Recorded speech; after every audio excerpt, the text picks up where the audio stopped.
Random forests are a classic ensemble method that introduced many key ideas still used today, but their core idea is surprisingly simple. Here's a noisy regression dataset with an underlying pattern.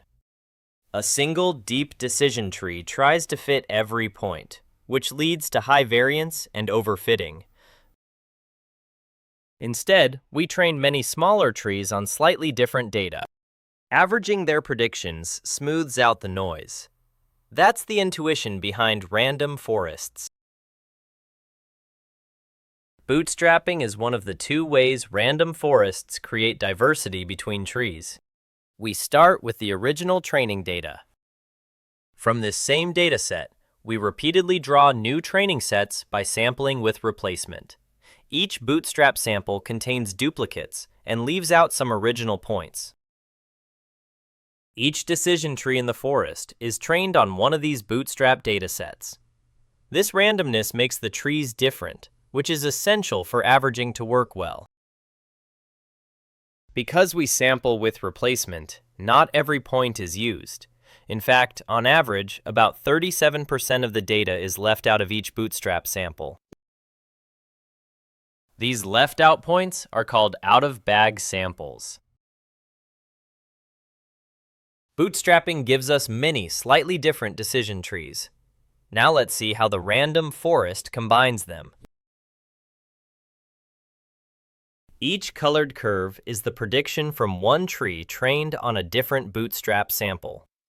Because each tree saw a different dataset, their predictions vary. For any input value, every tree produces a prediction. The random forest combines these by taking their average. That's what this formula represents.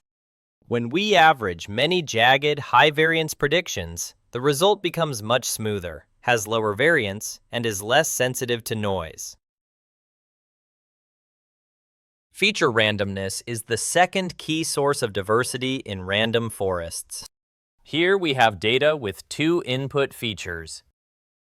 At each split in a decision tree, the algorithm randomly selects a subset of features to consider. This randomness happens at every split, not once per tree. As a result, different trees make different splitting decisions. One tree might split on the first feature. Another tree might split on the second feature. This prevents strong features from dominating every tree. It also reduces correlation between trees. When we average predictions from these less correlated trees, the ensemble becomes more stable and more accurate. That's how feature randomness strengthens random forests. In scikit-learn, random forest classifiers use feature randomness by default, considering only the square root of the total number of features at each split. Random forest regressors, by default, consider all features.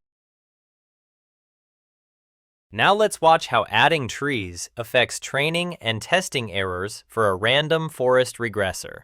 On the left is the data and the model's prediction.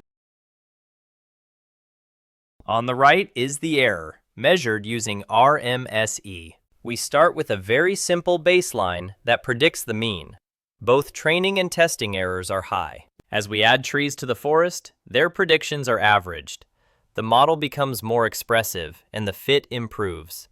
Notice how the training and testing errors drop, but only slightly. Adding more trees mainly reduces variance. It doesn't cause overfitting, it just makes the prediction more stable. That's why random forests benefit from having more trees, up till a point. This formula explains why random forests reduce variance. Averaging helps only when trees are not too correlated. If trees behave the same, averaging does very little. As we add more trees, the uncorrelated part of the variance shrinks. That's why more trees help, but with diminishing returns. The key idea is simple.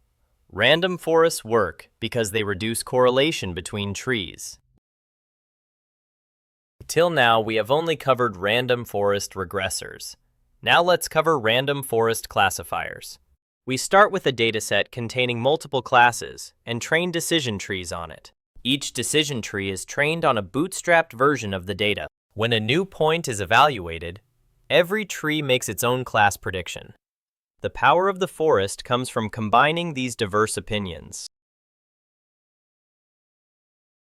The forest aggregates the predictions across all trees.